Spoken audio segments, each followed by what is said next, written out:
pages, not required. For exam purpose, how you supposed to deal, in the same manner only you should study the document.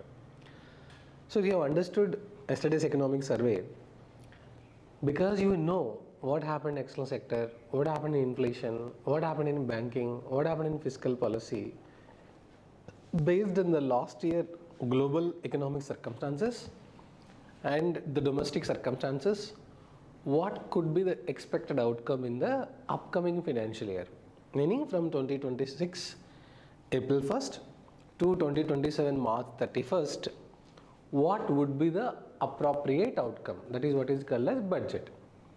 So you have written a mock test. So analysis of the mock test, what all happened is called as economic survey. Based on that, what should we do to improve the scores is called as budget. Okay, very simple.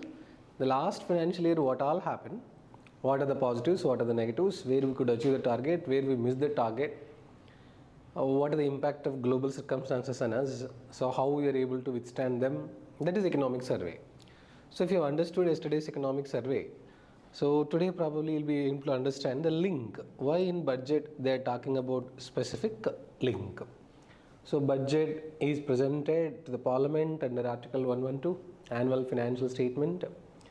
Then you know something called appropriation bill, finance bill, consolidated fund of India, contingency fund of India, public account.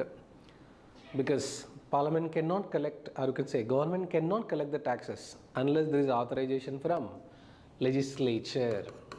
So article 265, article 266. So government cannot spend the money unless there is authorization from legislature, means parliament. So every financial year to collect the taxes from the public, every financial year to spend the money to withdraw funds from consolidated fund of India, government has to take permission from the parliament, for which a document is presented. The document is called as budget. So what is meaning of this, sir? So most of you know, already you'll be studying in polity, consolidated fund of India. So government or the ministries want to withdraw funds every financial year from this fund, for which they are taking permission from parliament, for which a document is presented which is called as budget. Okay, most of you know the budget procedure. So also if you look at, interestingly, the word budget is not mentioned in anywhere in the Indian constitution. Also if you look at pre-independence, James Wilson was the first to introduce budget in 1860. This was before independence. Then Liaquat Ali Khan, member of the interim government, presented budget. After that, Sri R.K. Shanmugam Shetty presented first post-independent budget. Earlier, railway budget and economic budget both were the same, whereas from 2017, railway budget is separated from general budget. However, three important changes have happened in presentation of budget from 2017.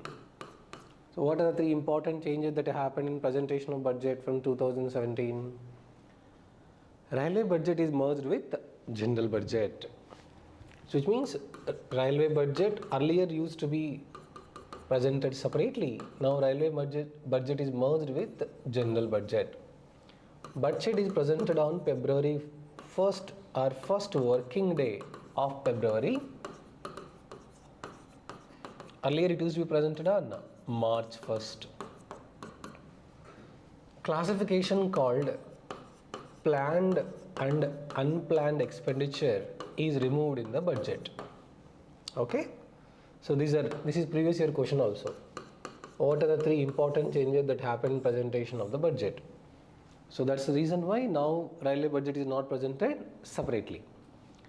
So earlier when we used to present the budget on 1st of March, the budget procedure used to be completed by the end of April or May. So funds are not available immediately from April 1st. So that was the reason why we'll be studying something called interim budget, vote on account. So for expenditure purpose, to meet for the 2 months, they used to, as a matter of convention, keep aside certain funds which was called as vote on account. In any election year, if the formation of the government get delayed, the outgoing caretaker government would present temporary income and expenditure, which would be called as interim budget. So apart from this, if you look at what is the budget procedure, so in polity we'll study in detail. So whenever you talk about budget procedure step by step, presentation of budget, general discussion, scrutiny by departmental committees,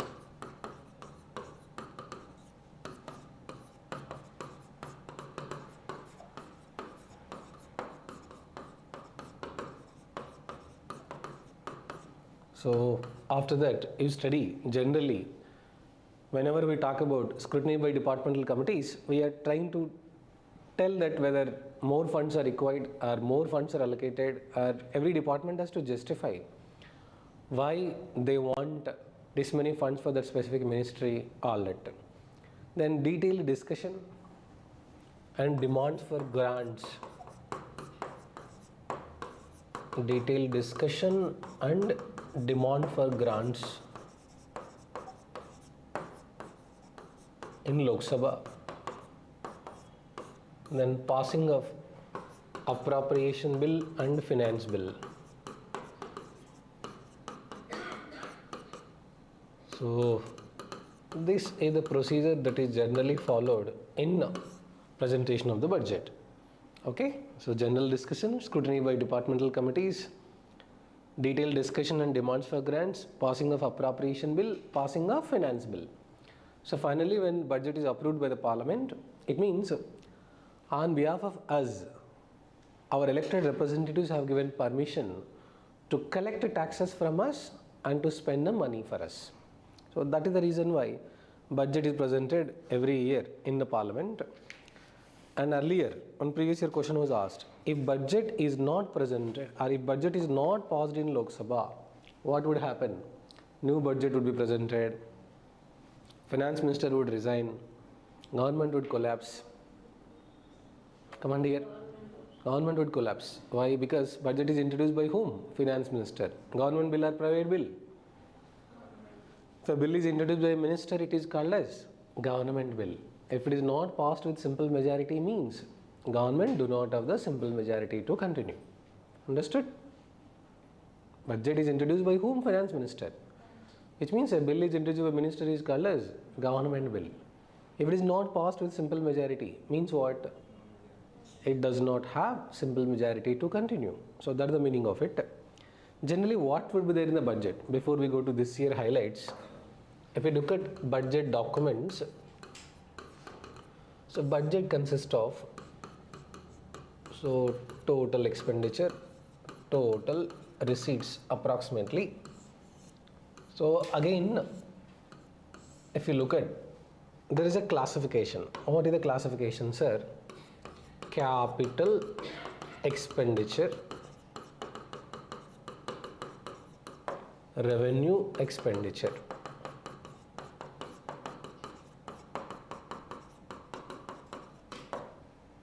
So budget estimate means approximate estimates.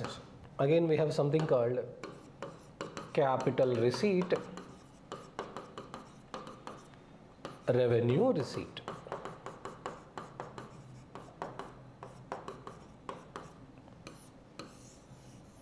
Which means how government gets income, how government gets expenditure. In a simple way to tell, take the budget of yourself, take the budget of your family.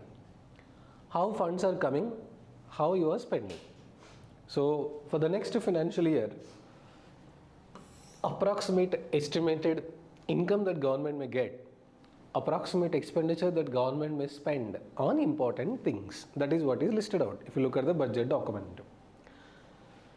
Sir, how do we decide what comes in capital account, what comes in revenue account? Remember fiscal policy budgeting, I told you one logic. While we covered the basics of fiscal policy budgeting, I told you how do we decide what comes in capital account, what comes in revenue account? Very good. Any transaction that alters asset or liability. those type of transactions comes under capital account. If money is going out, expenditure. If money is coming in, receipt. If you remember, any transaction of the government which alters asset position or liability position, meaning asset position may increase, asset position may decrease. Liability position may increase, liability position may decrease. We covered in detail capital account, revenue account, what comes in capital account, what comes in revenue account, capital expenditure, revenue expenditure. So once we know what is there inside the budget, basically there are two accounts, capital account, capital expenditure, capital receipt, and revenue account also there are two sides, revenue expenditure and revenue receipts. So what all comes in this? So try to list out once again. Already have listed on fiscal policy budgeting. So this is the logic. So let's say tax income. All tax income comes under where? Revenue account. Disinvestment income comes under where? Capital receipt. Disinvestment income comes under capital receipt. If we borrow from abroad, capital receipt, but it's a debt receipt. It is a debt receipt because we have to pay them back. If you borrow from abroad, you have to pay them back. So all this I don't want to repeat again because we covered in fiscal policy budgeting class. So if you look at, once we know this, then you keep using one word called deficit. So deficit means what? Expenditure is greater than receipt. So when expenditure is greater than receipt, we call the word deficit. So this also we covered earlier in class. So revenue deficit means in revenue account, revenue expenditure is greater than revenue receipts. Then we covered something called fiscal deficit, remember? In fiscal policy, which combines both revenue account as well as fiscal policy, total expenditure minus total receipts. However, we have to exclude borrowings because borrowing is not the income generated. It is a debt we have to repay in future. So in fiscal deficit, we are calculating total expenditure, total receipt. However, not debt receipt, non-debt receipt only should be considered. Then we discuss something called effective revenue deficit. We thought grants given to the states were used for normal activities, but some of them were used for asset creation. That's the reason why after we come to know that grants are used for asset creation, we are adjusting them. That's why they are called as effective revenue deficit. Then there is something called primary deficit. This also we discussed in detail. If you remember, it will tell us the debt burden and the outstanding debt amount. So for which we said fiscal deficit minus interest payment on borrowings. Okay, I'm not explaining on much detail because already we covered in fiscal policy budgeting in detail. So but we will be using these words in today's class. That's the reason why I'm just listing out to understand. Okay, so if you look at this much, now for the first time Union Finance Minister presented budget on Sunday because government wanted to tell to the public that we work on Sunday also, because other day they are not working, so Sunday they want to work. No, nothing like that. So first working day of February happened to be holiday, so even then they wanted to present the budget, meaning government is committed for the welfare of the public to achieve Viksit Bharat. So budget division, Department of Economic Affairs under Ministry of Finance is responsible for presentation of budget. So as usual, yesterday I told you we are facing global uncertainty. So global markets are not doing well. So still India is providing its resilience to the global market. So in that circumstances, our overall target happens to be Viksit Bharat. Of course, balancing ambition with inclusion, meaning we should grow at the same time, we should also achieve inclusive growth. Apart from that, if we look at in the budget, so Yuva Shakti driven budget. This is what our finance minister spoke about in her budget speech. So Yuva Shakti driven budget means youth led. Now, very interesting.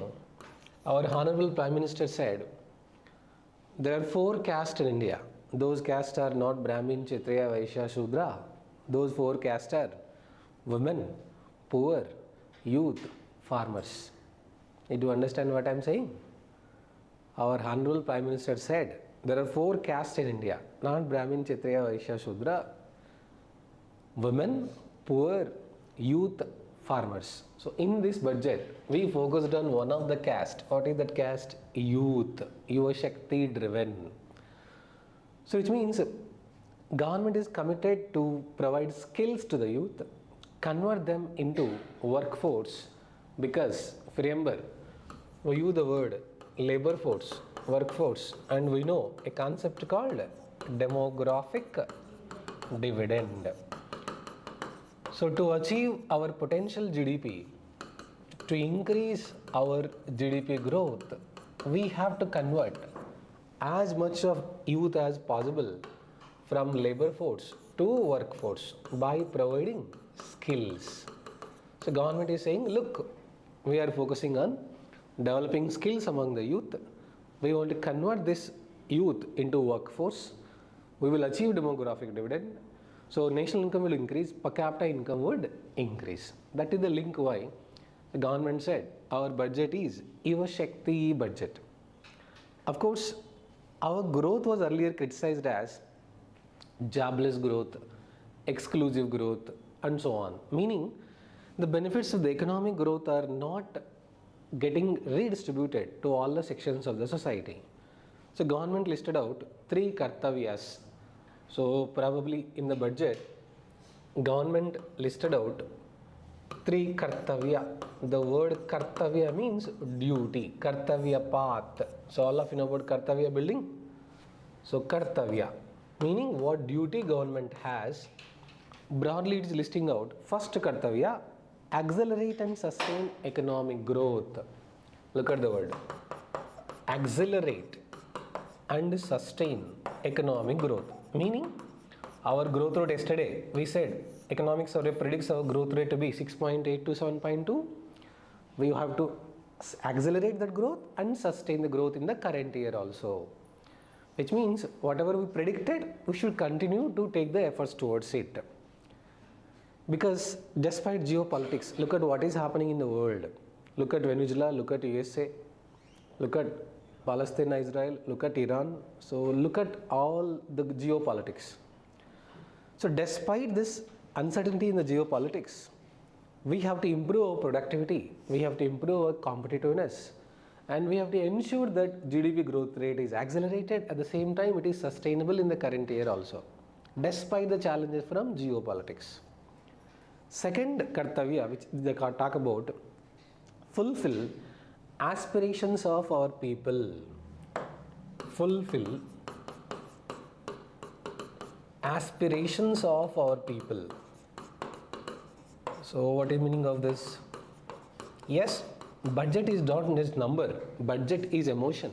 Budget is not just about some document, budget is about deciding future. We are not just expressing some numbers in the budget. We are telling aspirations of the people, values of the people, their growth, their future is there in the budget. So, because for any growth story, core heart is the public. A country is growing, a country is developing. For whom? For the public. So they said, build people's capacity, make the public, in simple, increase the participation of the public in the path of economic growth. Third one is vision of Sabka Saath, Sabka Vikas. So when you talk about third vision, Sabka Saath, Sabka Vikas. So Niti Yog tagline is actually Sabka Saath, Sabka Vikas, Sabka Prayas, Sabka Vishwas. Inclusive growth. The benefits of economic growth should be redistributed across various sections of the society, because opposite of poverty is not wealth, opposite of poverty is justice. Poverty anywhere is a problem to prosperity everywhere. So despite impressive economic growth, income inequalities are not decreasing, social inequalities are not decreasing, So let tries to bring every family, every community, every region, every sector as part of the beneficiary of economic development, which is called as inclusive growth. That's the reason why Sabka Saath, Sabka Vikas continue to be the main focus of the budget, which means inclusive growth, and the benefits of economic development should not be only in the hands of some people. Wealth should not be in the hands of only some people.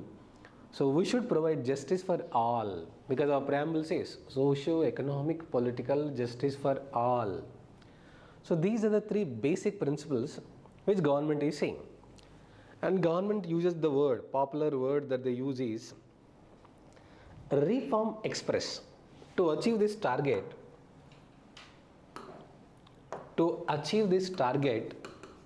broad word used by our finance minister in her speech is reform express. Look at the word. So what is the meaning of reform express? Government has undertaken comprehensive economic reforms to boost productivity, to improve employment, to accelerate growth, to make taxes reasonable. So GST simplification, labor codes, 4 labor codes are notified recently, quality control and deregulation, all this. In simple one-line word, I'll tell you what is the meaning of reform express. See, earlier, government attitude was something called regulatory cholesterol. So what is the meaning of regulatory cholesterol, sir? Too much regulation. So government used to think, the business of the government is to do every business. But we realized, practically not possible. So from this regulatory cholesterol, now we are going to deregulation. What is the meaning of deregulation? Appropriate intervention of the government. So government will not regulate too much. Government will interfere only when it is required.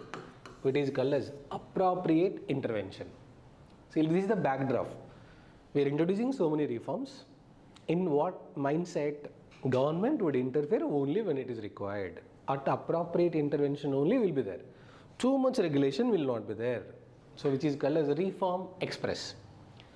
Sir, why? We realized, our Honorable PM himself told, the business of the government is not to do any business. The business of the government is to facilitate the business. So when more and more business will come, if rules are simple, if you offer factors of production at affordable cost, so if you give some flexibility to the investors, this is called as reform express. Not much. So these type of themes we can actually quote in mains answer writing. For prelims, any policy change is there we are concerned in, but all these terms, terminology you can quote in the mains answer writing. So if you are writing mains GS paper 3, you can use this year budget also government focused on reform express, something like that. Then 6 pillars are identified for growth and development: sustaining economic growth, strengthening the foundation of growth, people-centered development, trust-based governance, ease of doing business, fiscal matters. So these are 6 pillars of growth and development that government listed out. So it means to achieve our 3 kartavyas, 6 pillars are identified by the government. So not every word, not every number is important, but the idea behind that scheme, idea behind that policy, essence and the spirit is what we have to understand. Why government announced that? What could be the logic behind it? How is it going to influence the people? So if you look at sustaining economic growth, that is the first pillar, because one of the first kartavya itself is same thing. We have to focus. See, our growth sector, our GDP growth is largely driven by service sector, but service sector is largely dependent on external circumstances. There are so many external shocks which we are getting. So despite that, we should sustain our economic growth. Let us make our service sector growth domestic driven rather than external dependent. Yesterday we covered import substitution to export orientation. So let's try to make our service sector growth domestic driven rather than external sector so dependent. That's the main theme. Strengthening the foundations of the growth, which means to achieve this growth, strengthen the foundation of the growth. So that is the second part. Third, people-centric development. So people-centric development means let participatory decision making will be there in the policy making, because anyway we are saying sabka saath sabka vikas. Let's involve the public. So people-centric development, trust-based governance, which means whenever we talk about them, government is showing trust and public also should get the confidence and the trust in the government services. Trust-based governance. Then ease of doing business means create the attractive business ecosystem. Offer, so factors of production to affordable prices. So simplify the rules and regulations. Let government provide support. So ease of doing business will lead to ease of living. And then finally, fiscal matters. So no need to remember, because you can use these themes in the mains answer writing, that this year budget government focused on these following 6 pillars. Now we'll come to first kartavya. So what is this first kartavya? All the 6 pillars we have to cover in detail. One by one we are going to cover. So if you look at, whenever we talk about overall, first kartavya is about our sustaining economic growth. So because under sustaining economic growth, I'll give a brief idea why government announced so many policies under this right now. So if you look at, government realized, like yesterday we discussed, remember in economic survey, national manufacturing mission. We want to improve manufacturing sector growth to 25% of GDP. Roughly manufacturing sector growth is contributing to GDP around 15 to 17%, it got stagnated. So government realized, can the youth provide them the skills and shift it toward them manufacturing and service sectors. That is how we will sustain our economic growth. Because in agriculture, due to small land holding, due to uncertainty of income, productivity is not much improving. So we covered one word called disguised unemployment in agriculture. So government realized, let's try to shift the youth after providing the necessary skills to manufacturing and service sector. In that backdrop, so if you look at, government try to come up with so many area where we are saying let's focus on this. So one of the focused area is manufacturing sector. So to sustain the growth, government is saying let's try to focus on manufacturing sector. So as part of manufacturing sector, so India Semiconductor Mission 2.0. Now look at what we are writing. Yesterday also we told, we should not dependent too much on global supply chain. Any disruption in the global supply chain would directly impact. What are semiconductors? Semiconductors are heart and brain of all modern day electronic items. LCD, LED, QLED, Glow LED, OLED, all these displays depend upon semiconductor chips. So we were dependent on Taiwan, we were dependent on China. So due to COVID-19, suddenly supply got disrupted and we were not able to get out of the crisis. In fact, we were choked because suddenly supply got stopped. So we realized, no, indigenous manufacturing of semiconductor chips, reduce the dependence on global supply chain. That's why, so as part of India's semiconductor mission, indigenous semiconductor manufacturing plants are established. So we discussed already, Dholera, Sanand, Morigaon. Dholera, Sanand in Gujarat, Morigaon in Assam. So India Semiconductor Mission 2.0 is our prime focused area in manufacturing. In simple, indigenous manufacturing of semiconductor chips, which are core for all modern day electronic items. Even in car also, digital cluster, they use the word. So semiconductor chips are called as heart and soul of all modern day electronic items. One more focused area in manufacturing is biopharma Shakti. Here 3 words meaning we are supposed to know, which examiner might be interested. So India is popularly known as the global generic medicine factory of the world. Global generic medicine factory of the world. In fact, so India was compared to that of Hanuman because India provided something called Vaccine Maitri.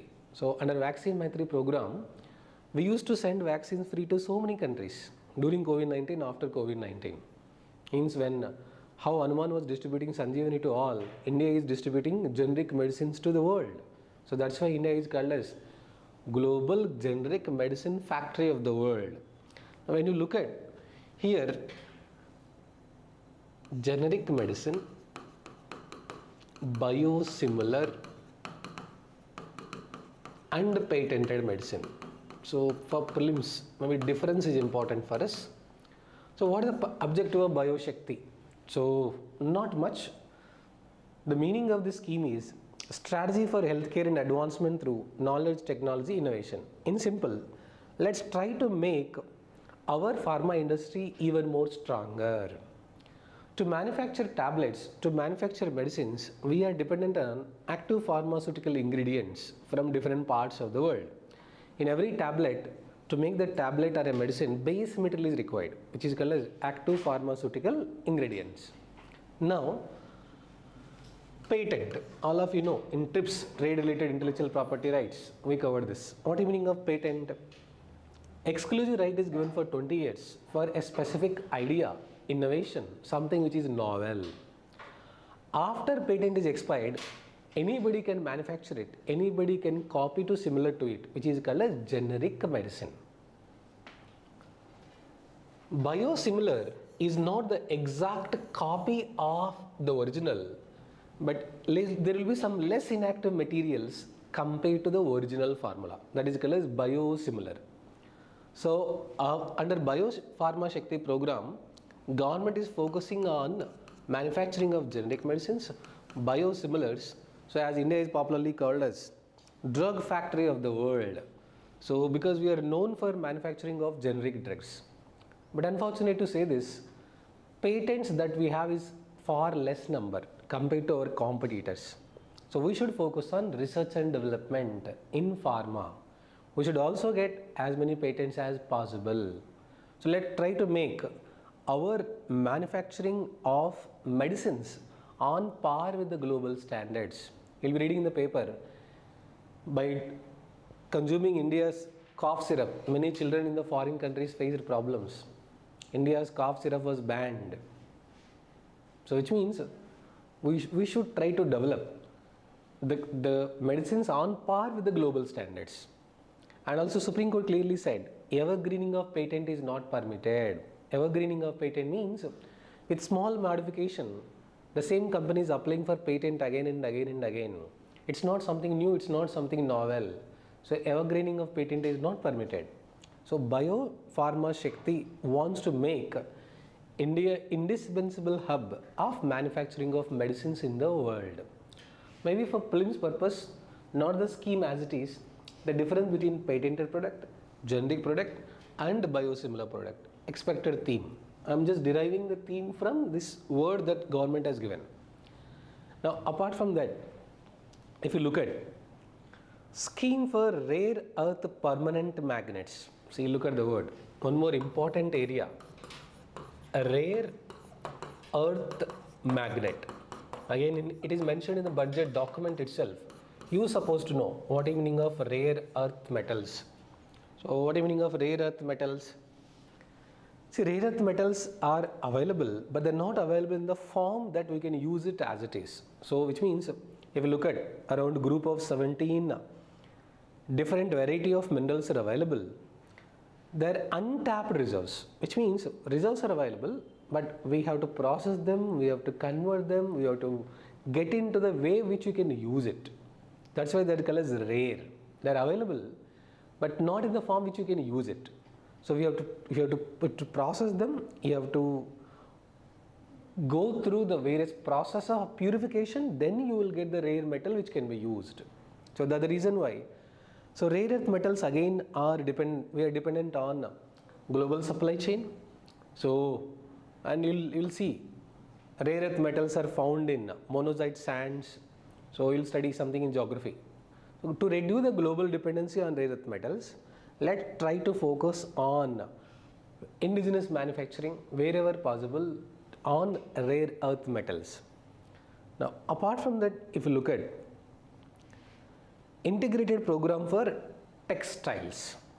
So one of the focused area in manufacturing, government said integrated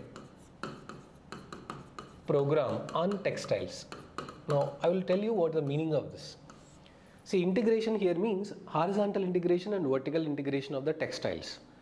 So, and our finance minister clearly said textiles integration is a labor intensive product or labor intensive activity, not capital intensive.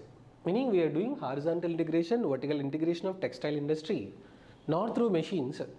We will try to use labor intensive, meaning more and more people will be employed. We can create employment opportunities.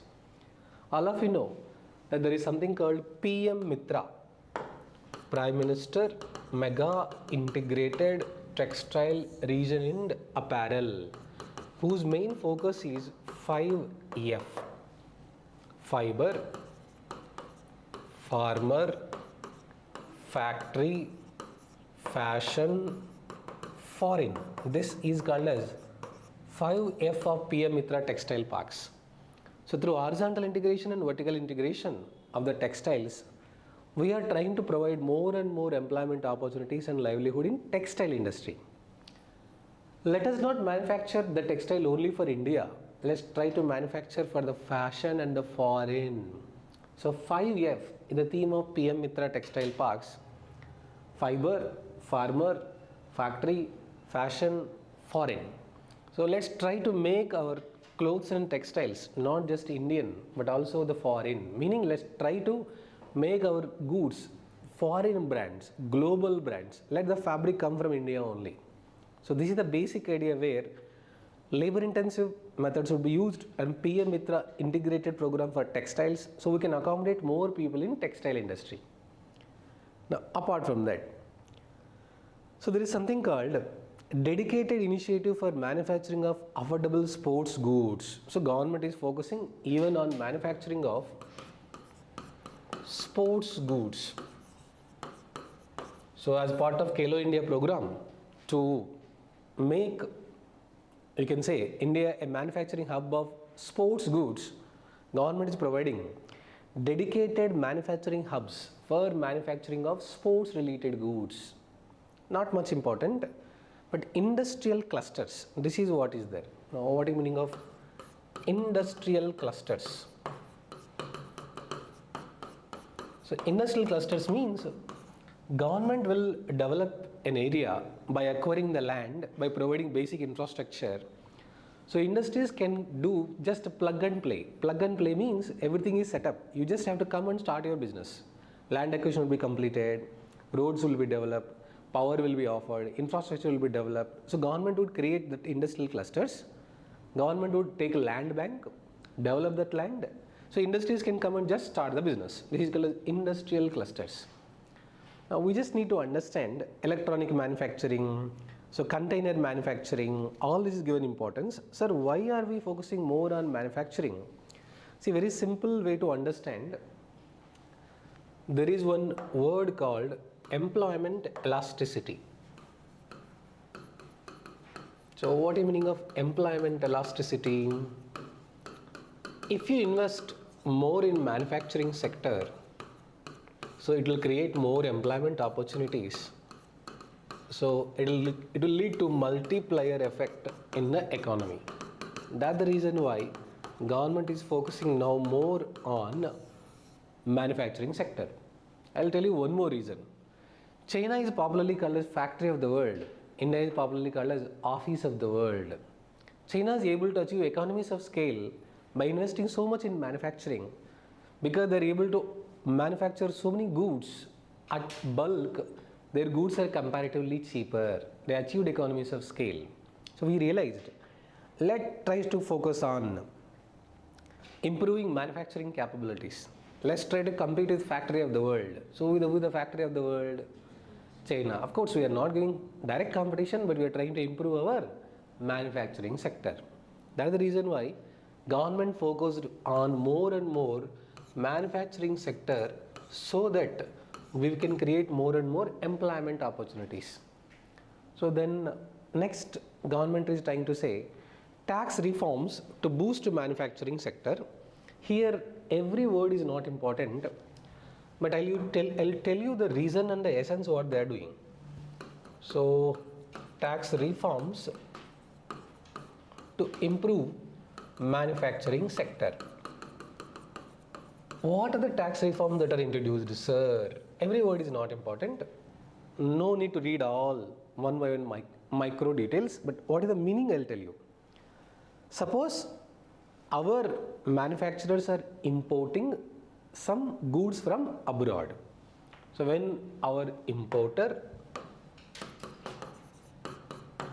is purchasing raw materials or machines from abroad, at the time of customs point, something called import duty is collected.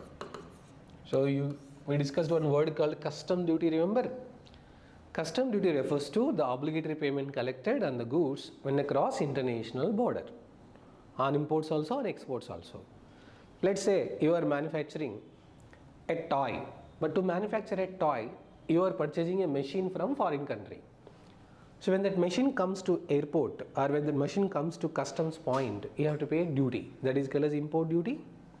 The government is saying, if you are using this for manufacturing a good and export purpose, don't worry, because you are using this toy or you are manufacturing products with that machine and you are exporting, we will reduce import duty or we will exempt export duty.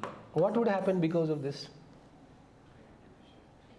Yes, so our goods would become cheaper in the international market. Our trade competitiveness would increase. Our exports would increase. So this is what is mentioned in tax reforms to boost manufacturing. So they listed out for various components, aircraft manufacturing, they listed out for synthetic footwear, they listed out for specified inputs for processing seafood. So for all this, the essence is same.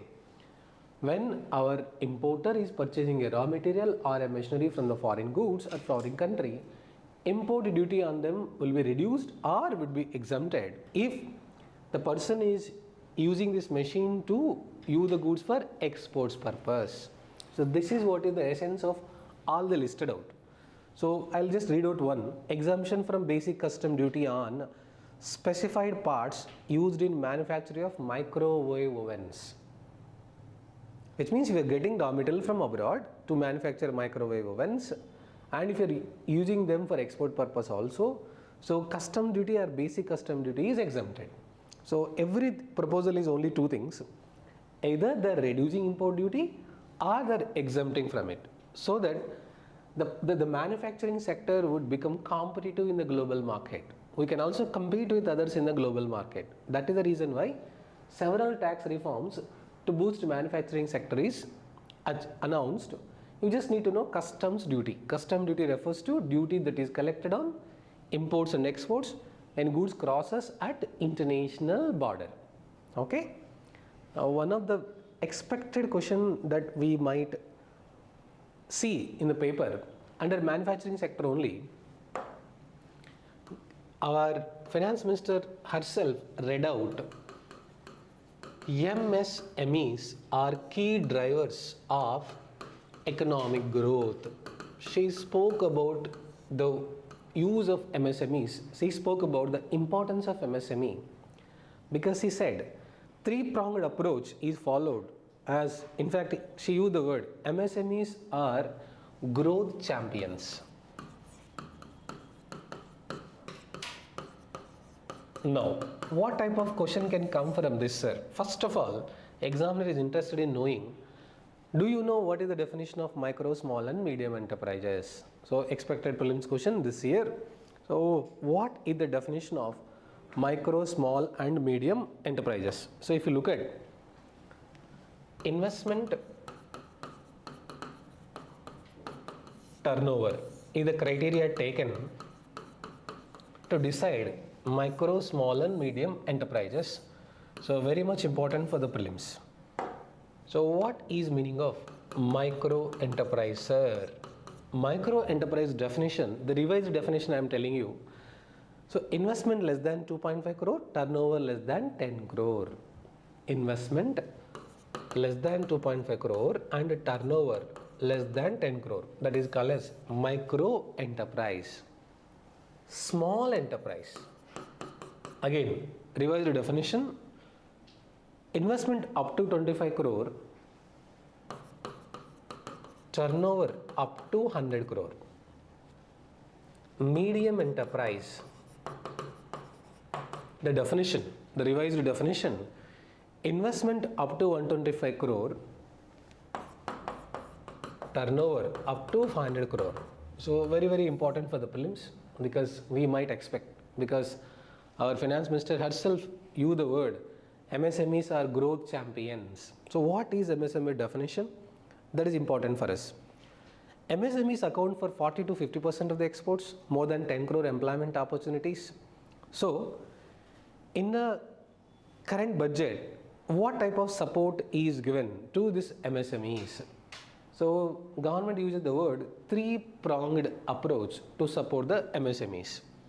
So what is this three-pronged approach to MSMEs?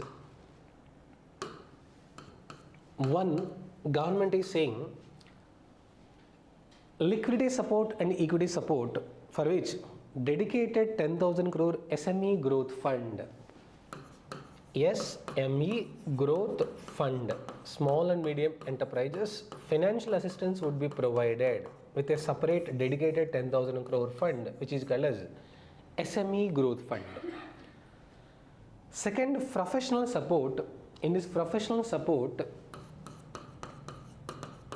they used a word called corporate mitra. So mitra means friend. Corporate mitra means the people who help in formalization of MSME, compliance of MSME, getting the license, permissions, all that. Just like Raitu Mitra. So corporate mitra. For registration of MSME, for formalization of MSME, for getting approvals, they will help. Then third, there is one word we need to know. In third support, liquidity support through TREDS. So what is this? I'll give the basic idea, you will understand. Liquidity support through TREDS, TREDS. Now this TREDS is important. How this TREDS is going to operate, we need to know. TREDS full form, Trade Receivables E-Discount System. Now what is the meaning of this TREDS? I'll tell you. Trade Receivables E-Discount, electronic discount system. Very simple only. But what is the use? How is it going to offer liquidity support to MSME? Suppose there is an MSME, it purchased raw material from a PSU. So it is purchasing raw material from PSU, but it is not paying the full amount. It says, I will pay you in 2 months or 3 months. Because I am purchasing raw material from you, I will only pay the advance to you. Once I finish the goods and once I sell it in the market, I will get some time. So an MSME is purchasing a raw material on credit from a PSU. Now which means within 3 months, MSME is supposed to pay to PSU the total value of whatever raw material that is purchased. Now what is going to happen? When raw materials is purchased by MSME from PSU for how much ever amount, an electronic receipt. So what is the meaning of electronic receipt? A PSU is telling that yes, MSME is purchasing raw material from us and they purchased worth 2 crores or 3 crores. Receipt, electronic receipt. So which means this MSME has to pay to PSU after 3 months how much amount they purchased. But meanwhile, PSU is giving a receipt to them, electronic receipt.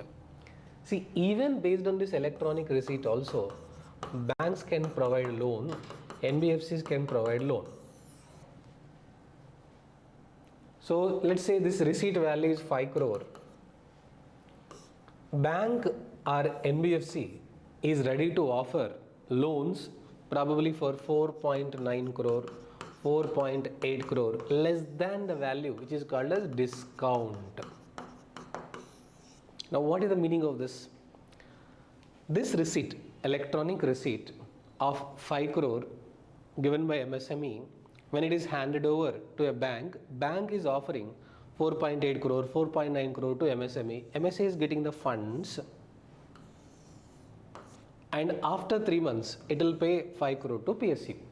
So in simple, for an MSME to provide support when MSME is involved in purchase of the materials, it will take a receipt. That receipt is uploaded online. On that receipt also bank can give the loan. So till 3 months time, MSME received the fund, it can do the business. After 3 months it can pay back. In a simple way to tell, electronic negotiable warehouse receipt you study in agriculture. Say a farmer is keeping his agricultural goods in a godown, and the godown will give a receipt, electronic negotiable warehouse receipt. He can go and keep that receipt at the bank, and bank can provide the loan. When he sells the product later, he can repay it back. Exactly for MSME support system also, we are offering TREDS, trade related electronic discounting system. You just need to understand that for MSMEs to offer financial support, liquidity support for the time being, they can continue their business, later they can repay. So TREDS system, electronic TREDS system is introduced. What key is expected for the exam, sir? For the exam, what is expected is previous table. So MSME classification. This is expected for the exam. And one more expected theme is this one, corporate mitra. So corporate mitras are mentioned in the budget. They are related to which sector? MSME formalization, micro, small and medium enterprises. Maybe fund, if examiner is interested in data, they might ask how much funds are allocated for SME growth fund, around 10,000 crore. But definitely expected theme this year. The reason being, everywhere we are talking about MSME growth champions.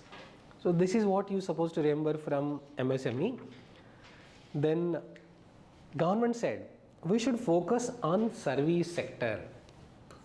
Government wording is this, renewing the emphasis on service sector. Now small deviation, India is popularly called as office of the world. Yesterday we discussed 54% of India's GDP is coming from service sector. Around 30% of employment is offered from service sector. So service sector growth is facing threat. Why service sector growth is facing threat? Because Industrial Revolution 4.0, artificial intelligence, robotics, Internet of Things. So AI is trying to openly give a challenge to India's service sector. So that is the reason why we need to focus on our service sector growth. So for which we are focusing on service sector should be made as core driver of Viksit Bharat. And apart from that, so if you look at care economy,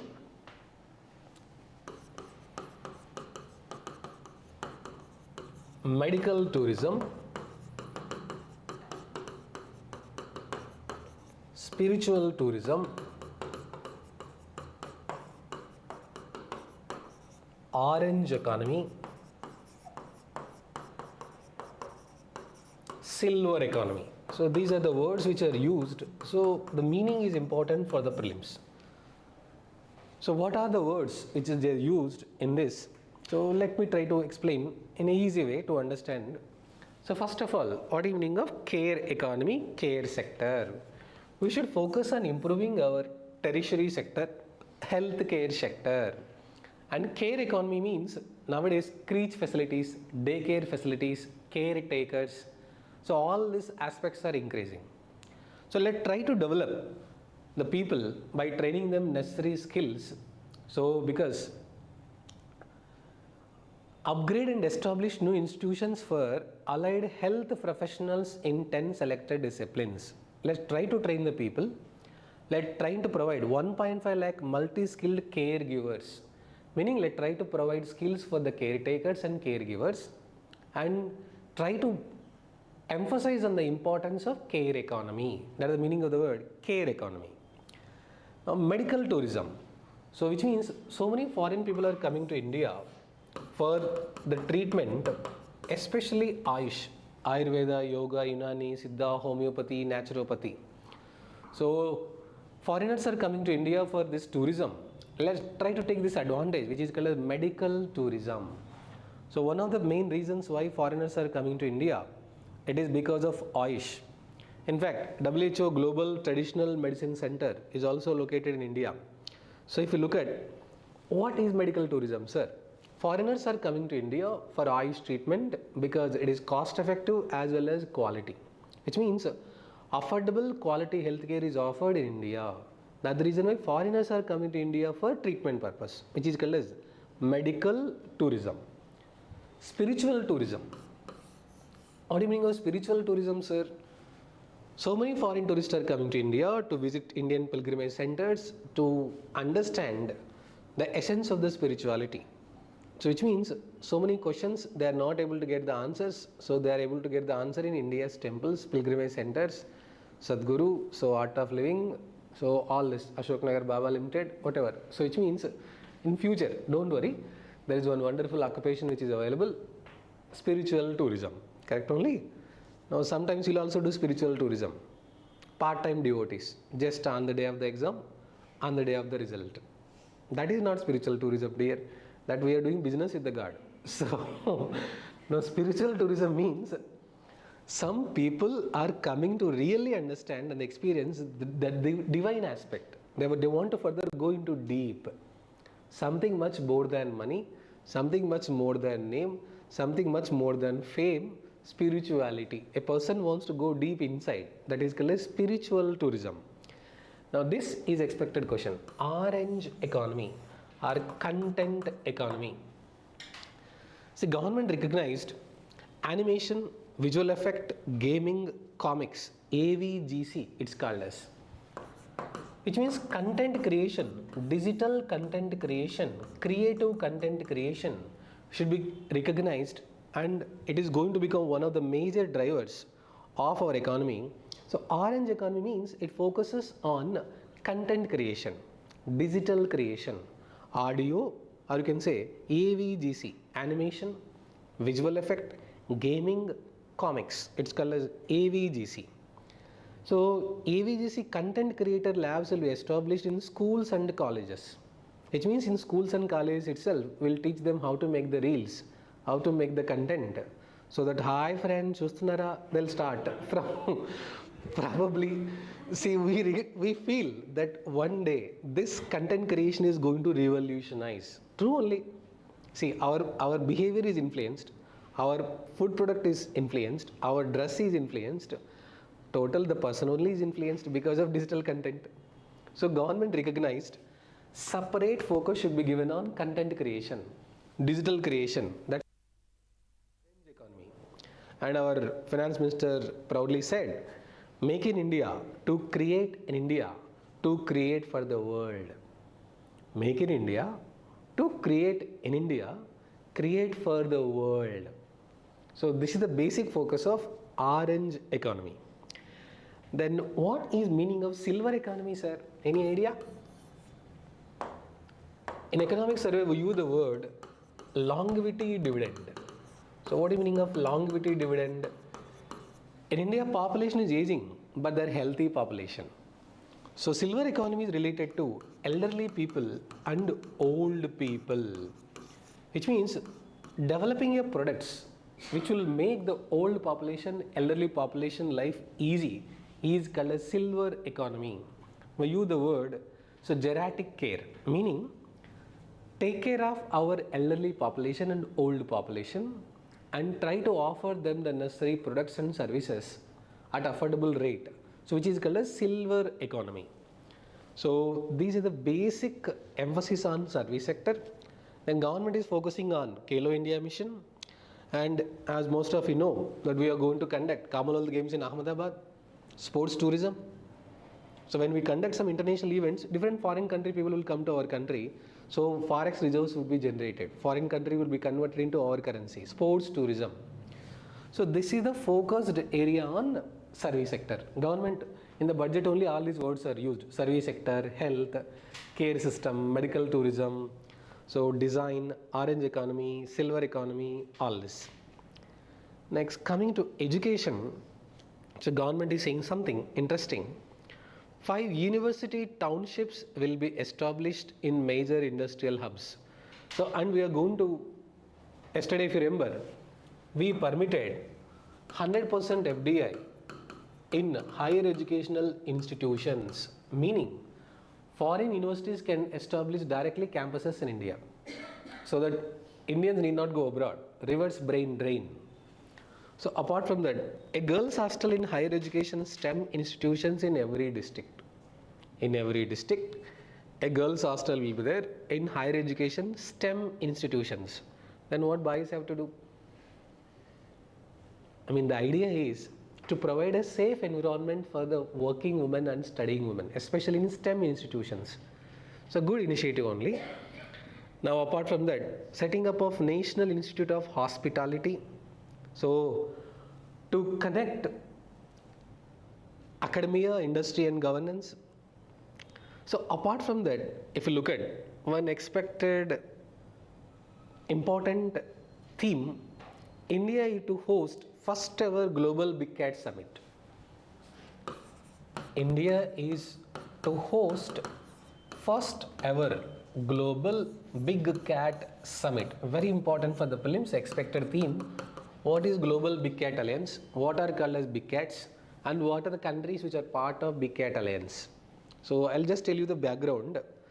So if you look at 7 big cats, tiger, lion, jaguar, leopard, snow leopard, cheetah, puma, so which means all these are called as 7 big cats. So later list out what are 7 big cats, what is Big Cat Alliance. So important, you supposed to know. I just listed out, later list out what are the 7 big cats. So India is going to host first ever Global Big Cat Summit.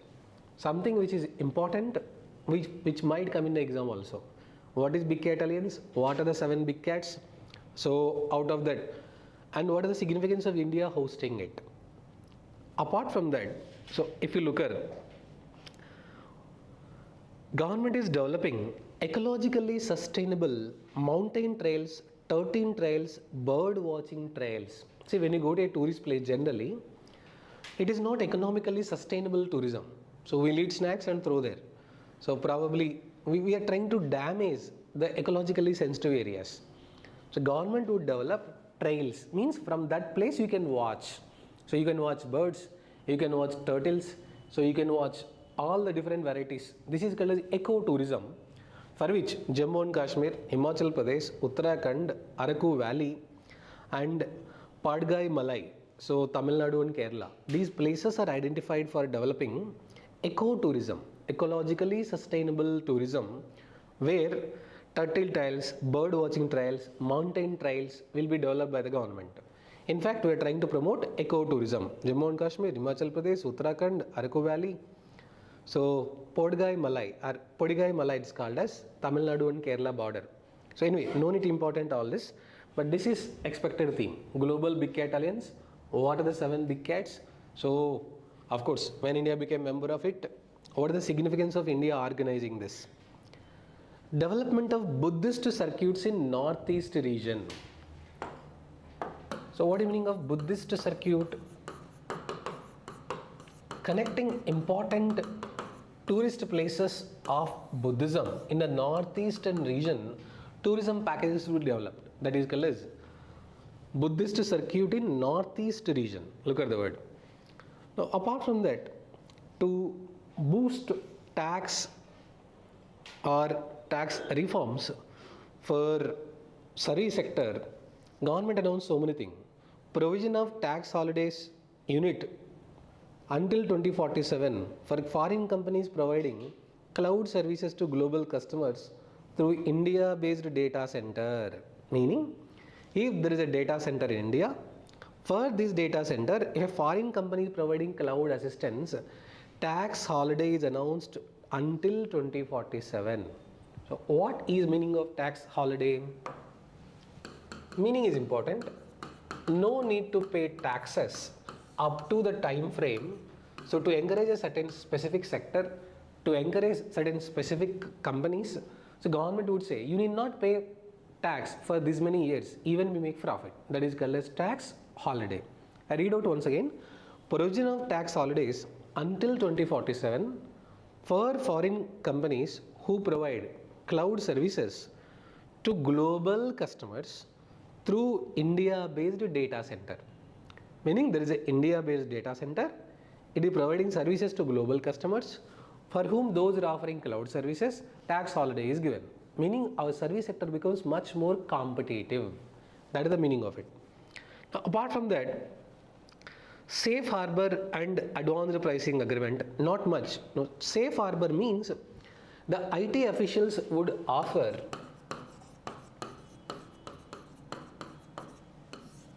IT officials would fix a minimum basic limit. So they cannot offer the limit below than this. So this is related to tax only. But what is meaning of safe harbor?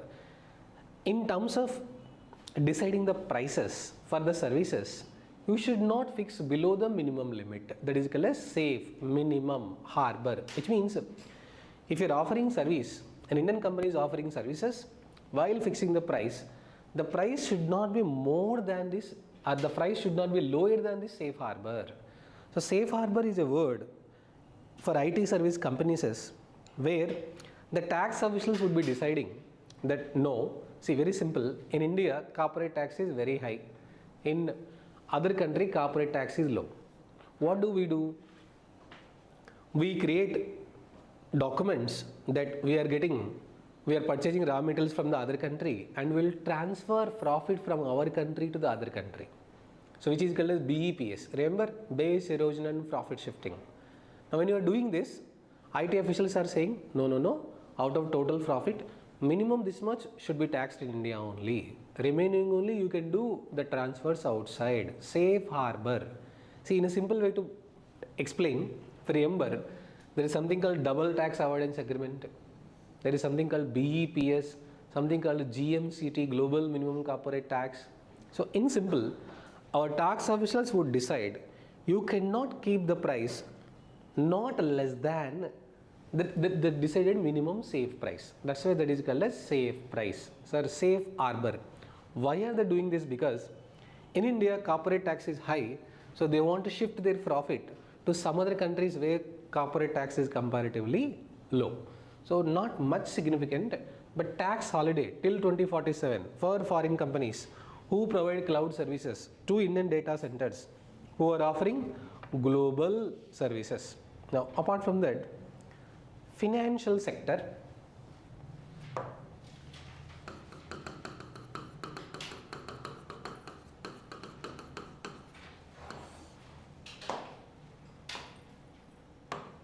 now if you look at one word is there in this which is important for us, probably setting up of high level committee on banking for Viksit Bharat to align with India's growth phase, meaning we want to focus on improving banking system, consolidation of banking, and remember GSIB, DSIB, globally systematically important bank, domestic systematically important bank.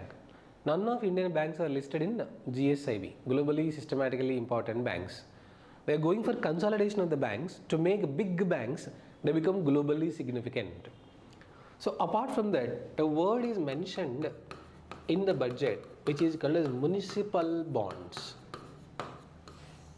So if you remember, in financial market we covered masala bond, electoral bond, 81 bonds, remember? So municipal bonds, which means incentive of 100 crore for single issue of municipal bonds more than 1000 crore, meaning urban local bodies can raise funds through the bond, and this should be used for infrastructure developed in the urban local bodies. So urban local bodies are raising funds from the public through the bonds that will be used for infrastructure development, which will have multiplying impact. That's why that is called as municipal bonds. Now coming to specific themes which we might expect in the exam, when finance minister was announcing all this, our stock market started declining. Our stock market started decreasing.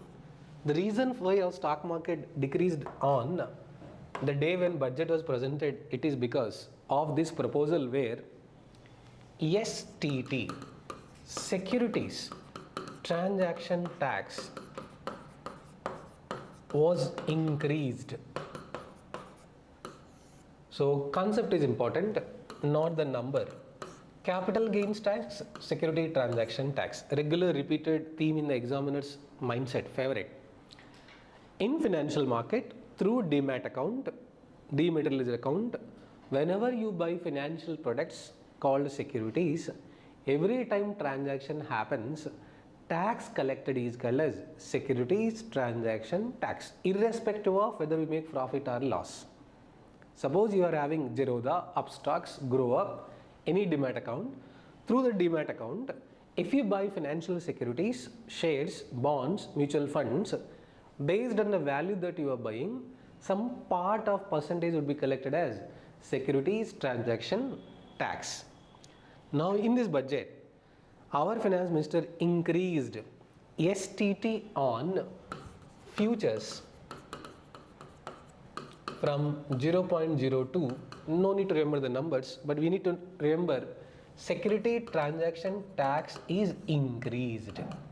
So that is the reason why immediately stock market slowly reacted negatively, and on the day of the budget, so stock market, all those who are trading in stock market, immediately they have withdrawn. That's the reason why on the day of the budget, when finance minister said we are increasing STT, oh, you are increasing tax on us, we will not trade. So immediately the negative reaction came from the stock market. So concept is important for us, number is not important for us. Similarly, STT on options also is increased.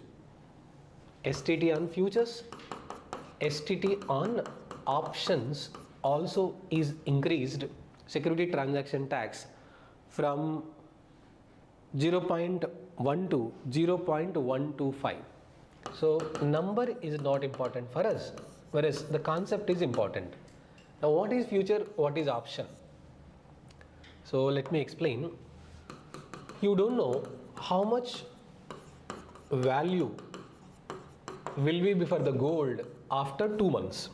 So in future is a contract. Today itself you can block, you want to buy 1 kg gold on April 1st at 10 grams, 1,60,000. You are going to buy on the future date, but you entered into contract today, which is called as derivative. Derivative means an agreement for the future date entered now is called as derivative. So you do not know what is going to happen to gold price, but today itself you block the price. On April 1st, you will buy 1 kg gold. So rate 10 grams at 1,60,000. Somebody in the market is ready to offer at this price. So you pay discount, you pay advance now. On April 1st, whatever happens to gold price, you have to buy at this price, they will sell at this price. That is called as futures contract. No, anything. I am just giving an example. Future date can be anything. It can be 1 week also, it can be 1 day also, it can be 1 month also. I just give an example of 2 months time frame. In future you want to buy something for which you are blocking the price today. That is called as futures contract. But the rule is that you must compulsorily buy this on that day. You cannot exit. Understood? Options contract. What is options contract? Interesting. Unlike futures contract, you can block the future price. However, based on the market value on future, you can exercise either at market price or the blocked price, whichever is comfortable for you, which is called as options. Now what is the meaning of this? We block the price at 1,60,000, but we entered into options contract. So on that day, suppose market price is more than 1,60,000, you exercise the contract, you will get profit because you blocked at 1,60,000 only. Suppose on that day, market price is only 1,20,000, don't exercise this, go for market price. So it is advantage for you. So that is called as options contract. Again, see, I do not know what is going to happen to gold price in the future. I am blocking today itself, I am going to definitely buy. That is futures contract. I will enter into option, I will observe my blocked price, I will observe my market trend, whichever is favorable to me, I will exercise. That is options contract. And again, call option means buying, put option means selling. In options, call option means selling. So whenever you use the word, call means buy, so not sell. Call option means we buy, very simple word. When we feel that in future, the value of the investment is going to increase, we will try to buy. That is called as call option. We feel gold value is going to further increase, now we will buy, call. Put option, when you feel that price is going to decrease, we want to sell it off to reduce the loss. That is called as put option. So call option means buy. With what expectation we buy something? We expect the price is going to increase further, call up. So which means call means prices may increase in the future. So put off. Put off means what? We expect that prices may decrease in the future, we are trying to sell as much as possible. So the number is not important, the concept is important. What is derivative? What is future? What is option? What is call option? See, very simple, you purchased a company share. With what expectation? Share price would increase in the future. That is called as call, means buy. Something happened that company is into the losses. What will you do? You will try to sell it off so that you will reduce the losses. That is called as put option. So because security transaction tax is increased, stock market negatively reacted on the day when budget was presented. That's the reason why stock market has shown negative trend. Now for prelims, clarity is important. Difference between STT and capital gains tax. Previous year question also. Capital gains means when your investment value increases and profit is realized, on the realized profit tax is collected. That's why that is called as capital gains tax. Even your investment value increases, that is called as capital gain. But tax is not collected only when profit is realized. What does it mean? You purchased a company share for 10 rupees. You sold it for 12 rupees. You made 2 rupees profit. And the 2 rupees profit tax is collected. That is called as capital gains tax. Whether you make profit or loss, whatever you purchased, tax is collected. That is called as security transaction tax. Get the link correctly. Every time you buy, every time you trade, irrespective of profit or loss, you have to pay tax. That is security transaction tax. Only when you make profit, only when profit is realized, so tax is applicable on the profit. That is called as capital gains tax. Link. I will give a statement based question, you will understand. Every time security transaction tax is paid, capital gains tax is applicable. No, because every time you buy, every time you sell, you may make profit, you may not make profit. Second, every time capital gains tax is paid, STT is already paid. Capital gains tax is paid means already you realize the profit. When do you realize the profit? Only when you sell or buy the securities. Understood? Every time STT is paid, capital gains tax is not applicable because you may get profit, you may not get profit. But when you get the profit means already transaction happened only. That is the reason why if you pay capital gains tax means STT is already paid only. That is the link between security transaction tax and capital gains tax. Framework, taxation, fiscal policy also we covered. Okay? So this is one of the major, because stock market immediately reacted negatively. The other reason we might expect STT. Then coming to agriculture sector, so government said we want to focus even on agriculture. So there is one committee called Ashok Dalwai Committee. So this committee suggested to double farmers' income.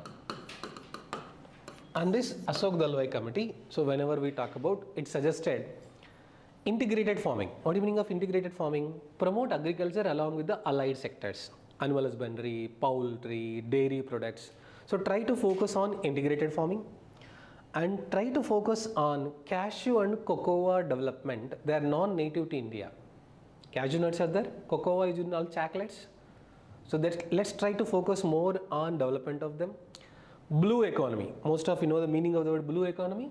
Focus on maritime development. India is blessed with long coastline. So let's try to make fisheries. One of our major food crossing industry is fisheries manufacturing, marine, Sagar Mala. So Bharat Parikraman, Sagar Mala Yojana, fishing harbors, blue economy. Then use of AI in agriculture, which is called as Agri-Stack. Use of AI in agriculture, which is called as Agri-Stack. Namo Kisan Dodi drones are supplied for crop survey estimation. See, there will be a sensor in the agricultural field. That sensor will automatically switch on the motor, automatically switch off the motor based on the moisture level of the soil. So this is called as Agri-Stack. Then two important terms you supposed to remember. ZBNF, Zero Budget Natural Farming, is developed by Subhash Palekar. He is being promoted by the government. So Zero Budget Natural Farming says, by using natural methods of agriculture, Jivamrita, Bijamrita, Achadana, Vapsa, the cost of cultivation in the agriculture can be reduced to zero. Zero Budget Natural Farming. Jivamrita, Bijamrita, Achadana, Vapsa. So cow dung, cow urine will be applied in the top layer of the soil. Neem leaves will be used. Apart from that, so moisture content should be made available. Aeration, not deep plowing, which means use the traditional method that were followed earlier and try to reduce cost of cultivation to zero. That's why that is called as Zero Budget Natural Farming. One more we can expect for prelims, DMH11. Dara Mustard Hybrid 11 is a variety of GM mustard for which approval was given by GEAC, Genetic Engineering Appraisal Committee. Genetically modified mustard, variety name is DMH11, Dara Mustard Hybrid 11. Supreme Court said, only after conducting large-scale field trials, let's give commercial cultivation permission. So this was previous year question. Who is the apex authority for deciding permission for GM crops? GEAC, Genetic Engineering Appraisal Committee. So apart from that, so government is reducing duties on them also. So this is the first pillar. And coming to second pillar is actually infrastructure. So whenever we talk about, first we focused on all. Second, when you talk about infrastructure. So the infrastructure is having a multiplier effect. That's the reason why we use the word capex. Yesterday also I told golden rule of borrowing. So capital expenditure is showing a trend because in 2015 capital expenditure financial year was 2 lakh crore. Now capex, capital expenditure for financial year 2027 probably would be 12.2 lakh crore, which means from 2 lakh crore capital expenditure is increasing to 12.2 lakh crore, and 50% of the capex is going on two things, roadway and railway. That is the reason why you keep looking at development of highway, development of railway station, Amrit Bharat stations, national highways, new highways, all this. So in simple, trend is important, number is not important. For the last 10 years, capital expenditure is increased more than 6 times. 6 times. Earlier it was only 2 lakh crore. Now it is more than 12 lakh crore. Trend is only you need to know, not the number. Setting up of infrastructure risk guarantee fund, new dedicated freight corridors from Dankuni in West Bengal to Surat in, see, east to west. From east of India to west of India, we are correcting dedicated freight corridor. Dankuni place in West Bengal, Surat in the west, Gujarat. Apart from that, new national waterways, coastal cargo promotion, seaplane viability gap funding, multimodal logistics, Purvodaya, development of integrated East Coast Industrial Corridor. So all this government is trying to tell, we are committed for the capital expenditure. At the same time, yesterday I told you middle income trap. You have to balance welfare, you have to focus on capex. So trend is important for us. So it was just 2 lakh crore earlier. Now it is more than 12.2, meaning more than 6 times in the last 10 years. Now coming to energy security, because India has very ambitious target of achieving net zero emission by when? By 2070. And Indian Railways have ambitious target of achieving net zero emission by when? By 2030. So to achieve these two targets, so there is a fund called Carbon Capture Utilization Fund. Carbon Capture Utilization Fund. So the purpose of this Carbon Capture Utilization Fund is to reduce the carbon emissions and to achieve net zero emission status. That is called as 20,000 crore is allocated in the budget. Scheme to adopt Carbon Capture Utilization Fund storage with an outlay of 20,000 crore. In simple, because of power, because of steel, cement, refineries, chemicals, whatever emissions are released into the market, outside environment, we have to capture them and we have to reduce the net emissions to zero. That's the reason why this fund is established. Then if you remember something called Panchamrita target. So as part of Panchamrita target also renewable energy is being developed. Then urbanization. So city is not what we need, or you can say planned urbanization is what we need. Because urbanization across the world is increasing, urbanization in India is also increasing. 7 high-speed rail corridors are announced: Mumbai Pune, Pune Hyderabad, Hyderabad Bangalore, Hyderabad Chennai, Chennai Bangalore, Delhi Varanasi, Varanasi Siliguri. So list out later, probably 7 high-speed rail corridors. Maybe they can ask. 7 high-speed rail corridors are announced in this budget. So maybe correctly matched, incorrectly matched. Mumbai Pune, Pune Hyderabad, Hyderabad Bangalore, Hyderabad Chennai, Chennai Bangalore, Delhi Varanasi, Varanasi Siliguri, environmentally sustainable passenger systems. Which means government is telling, look, we are focusing on capex, look, we are focusing on road, railway, all this. Then third kartavya is people-centric development. In this people-centric development, there are 2 new schemes which they might ask we should focus on. Now what is this people-centric development, sir? In that, Divyangana Kaushal Yojana. Divyanga means what? Disabled persons. Divyangana Kaushal Yojana. For disabled people, government is saying, let's not make them burden on the society. Let's provide dignified livelihood opportunities through industry relevant and customized training specific to disability group. Based on their disability, provide them necessary skills and offer them livelihood opportunities. That is the purpose of Divyangana Kaushal Yojana. One more, Divyangana Sahara Yojana. Sahara means help. Divyangana Sahara Yojana, in which we will develop certain devices and we will offer to them so that they can also do the works independently. That is the scheme name, Divyangana Sahara Yojana. Timely access to high quality assistive devices for these people and train them, provide them skills and try to accommodate them and try to provide them livelihood opportunities. That is Divyangana Kaushal Yojana, Divyangana Sahara Yojana.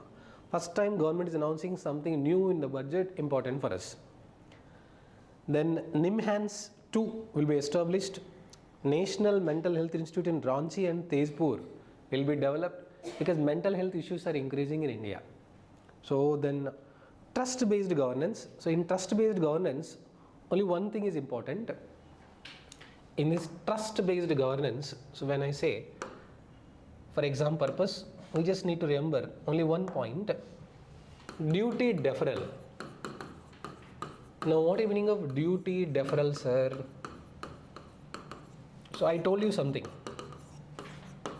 When we import goods at customs point,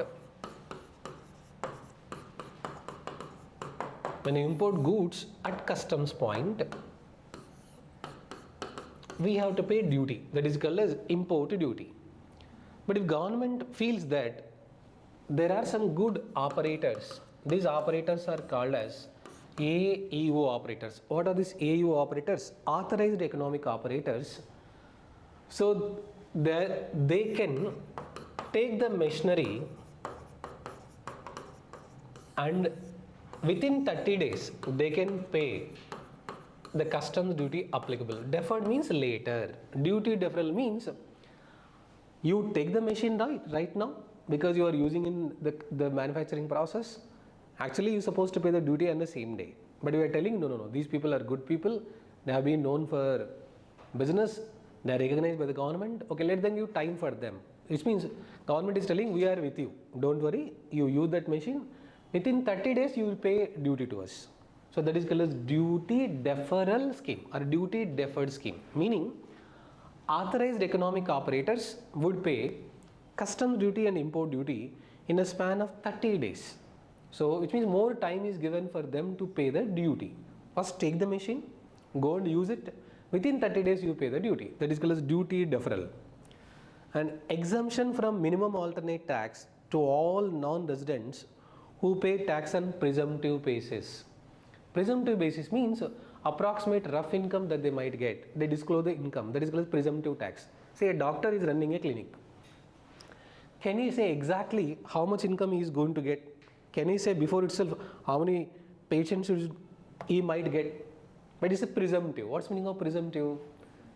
Based on some assumptions that approximately doctor might get this much. But actual income may be more than that, maybe less than that. So government simplified tax proposals, simple rules, easy clearance, ease of doing business, ease of living. So customs integrated system, not much, all the proposals are not important for us. And now very much important for the exam. Expected question is fiscal matters. That's the reason why 16th Finance Commission report is given to you. Printout is given to you. 16th Finance Commission report. Fiscal matters, very much important expected question. So 16th Finance Commission suggested 41% of vertical devolution. Aravind Panagaria is the chairman. List out Finance Commission members also. So Aravind Panagaria is the chairman of 16th Finance Commission. So members also list out later. So horizontal distribution or horizontal devolution, the following is the criteria. Criteria is also important. Weightage is also important. Some new criteria is added in 16th Finance Commission. So horizontal distribution, income distance. Finance Minister said we are accepting 41% of vertical devolution, meaning out of total divisible pool of taxes from the center and the state, division formula is 41%. Meaning if divisible pool of taxes is 100 rupees, 41 will go to all the states together. Vertical, center versus all the states together. That's why that is called as vertical devolution. Horizontal devolution criteria is income distance. 42.5% weightage out of 100% weightage. Apart from that, 2011 census 17.5%.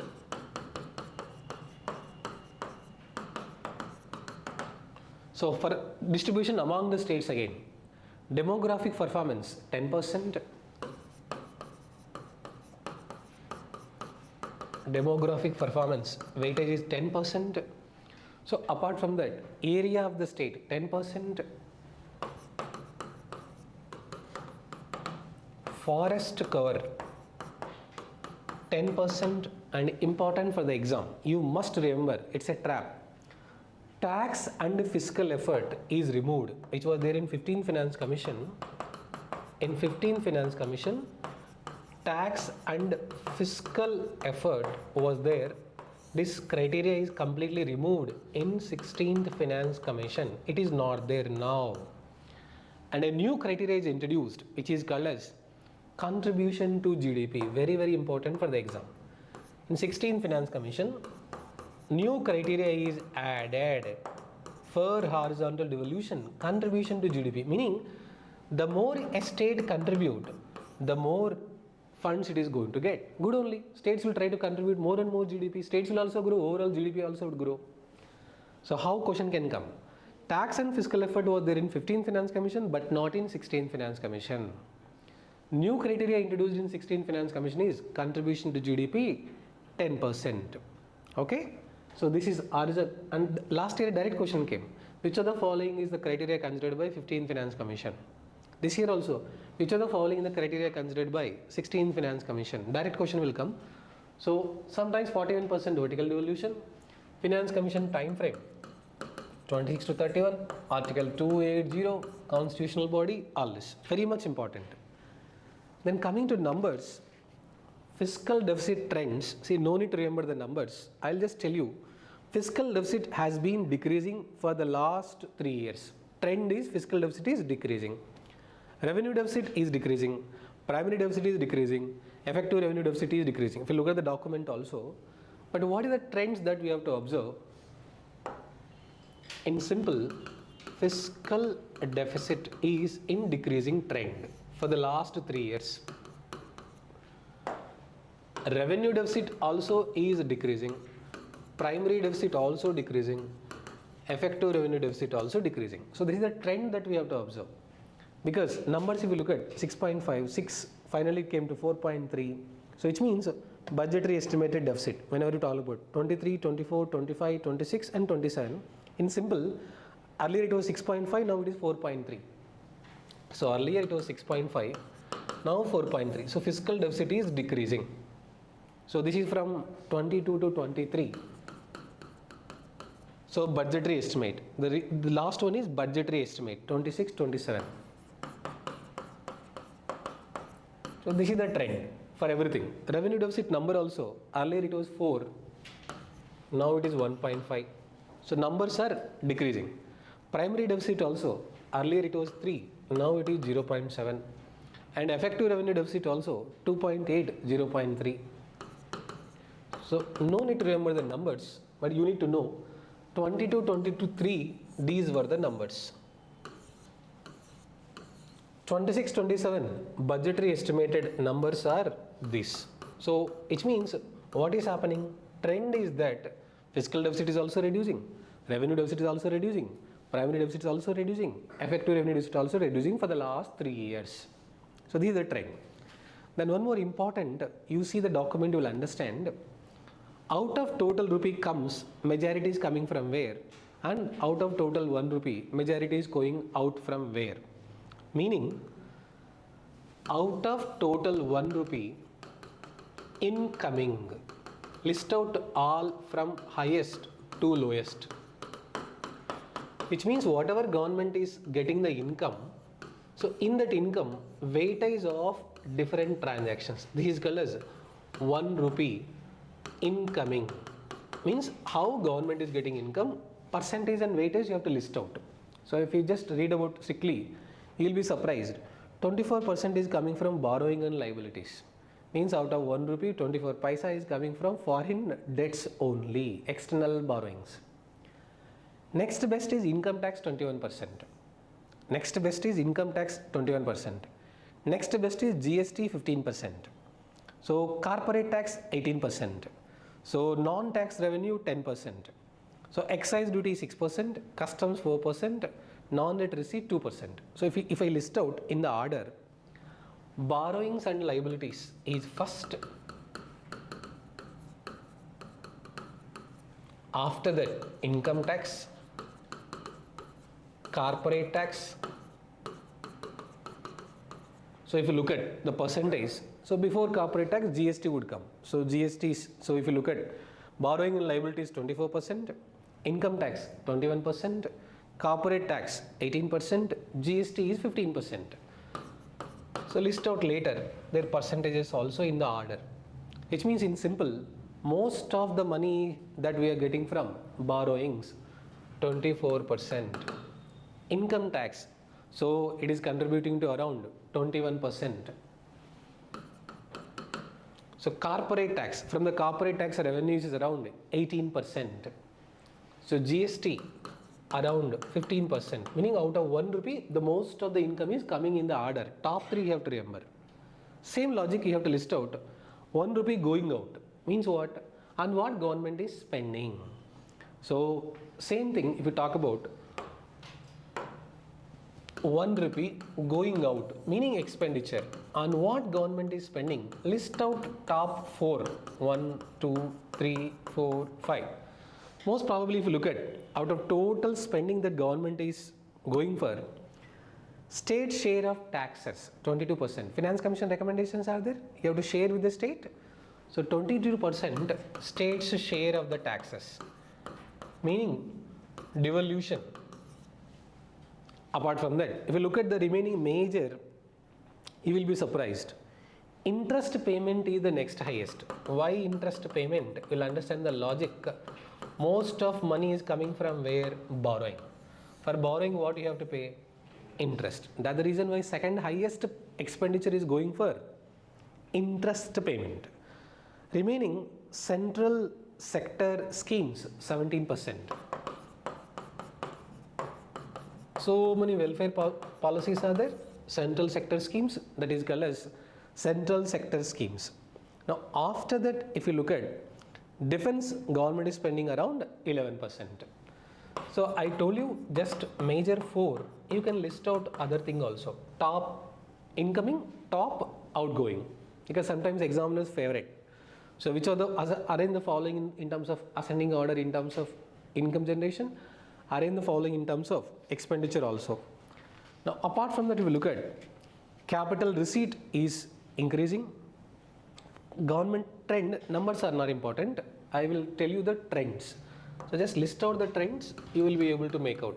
Exact numbers are not important for us. What is the trend?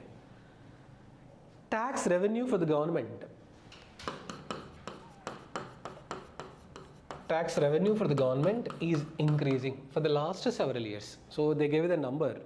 So whenever we talk about tax revenue, capital receipts also are increasing, revenue receipts also increasing. So capital expenditure, if you look at, tax revenue is increasing for the government for several years. Similarly, one more trend, non-tax revenue is also increasing. Numbers, graphs, they gave the numbers. But one interesting thing, observation, non-debt capital receipts are uneven. Non-debt capital receipts. Look at the word.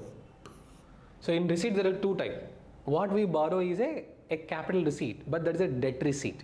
What is a non-debt capital receipt? Disinvestment income. Remember, that is called as non-debt capital receipt. So non-debt capital receipt is uneven. So this is the trend that they showed in the gap.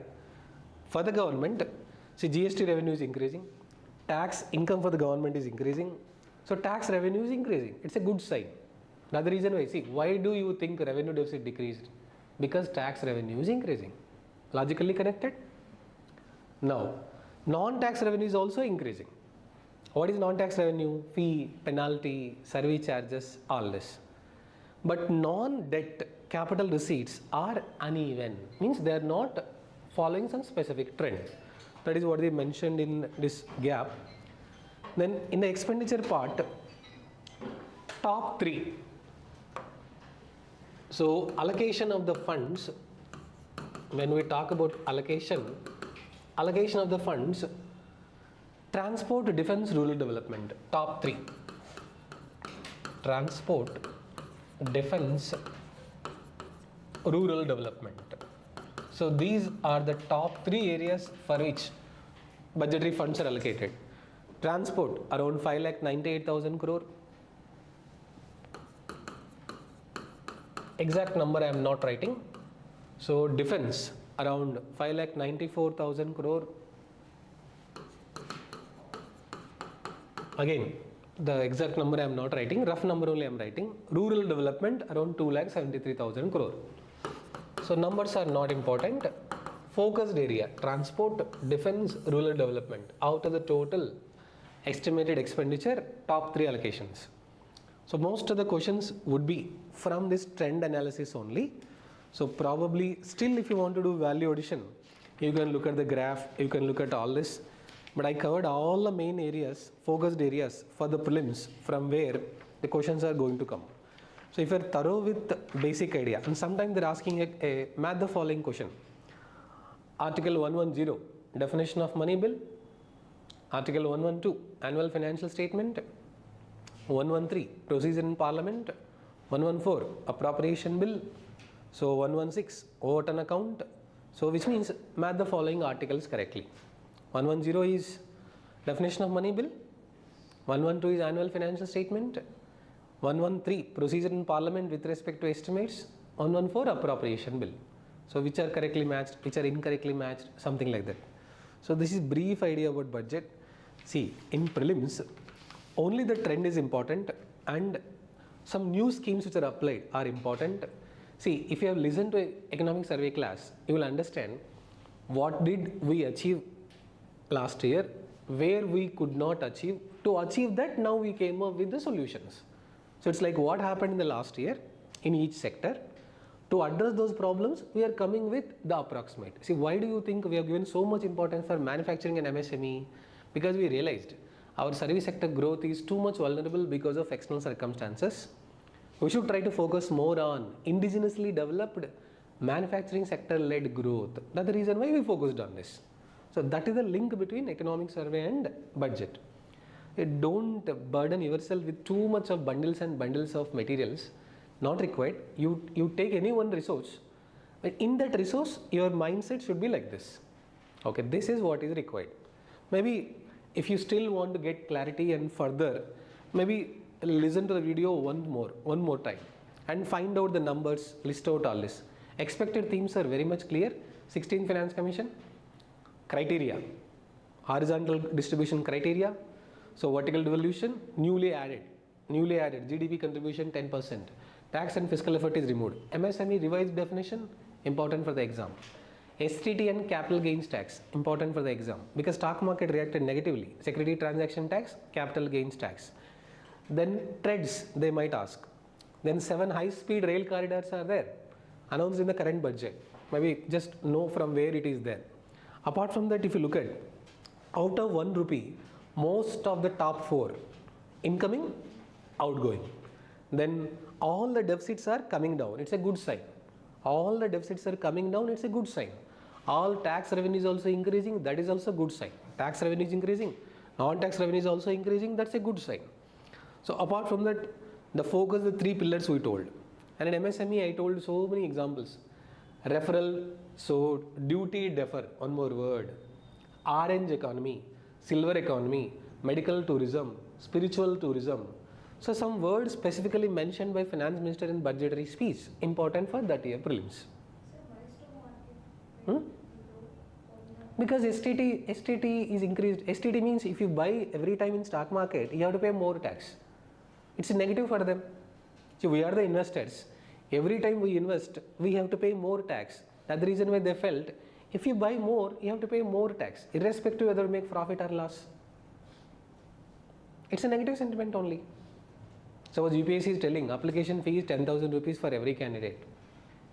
What happens to number of applications? Same thing.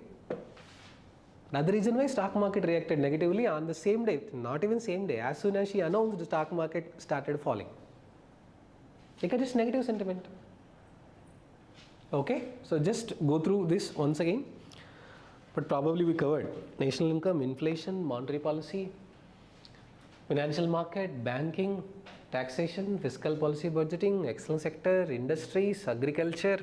Almost we covered everything. So if you are thorough with all the videos, your prelims would be clear.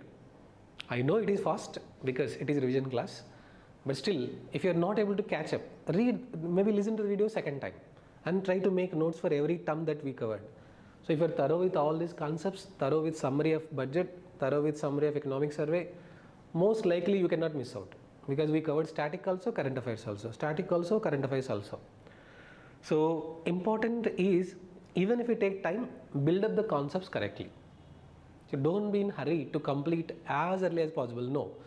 Once only you are reading, but once you read, you are thorough with it. There is no dilemma, there is no doubt regarding the concepts.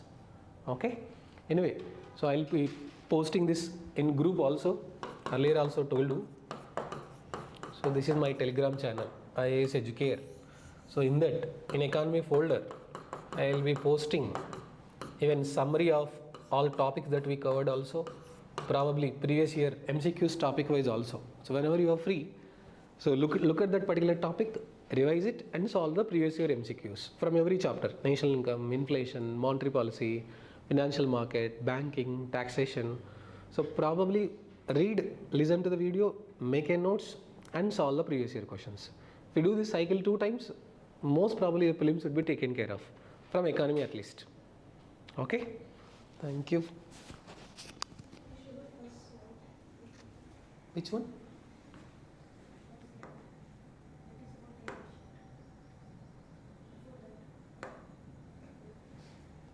Don't worry, all these are available in the budget document only. The budget document will be posted in your group also. I'll post even highlights of budget economic survey also. Okay, thank you.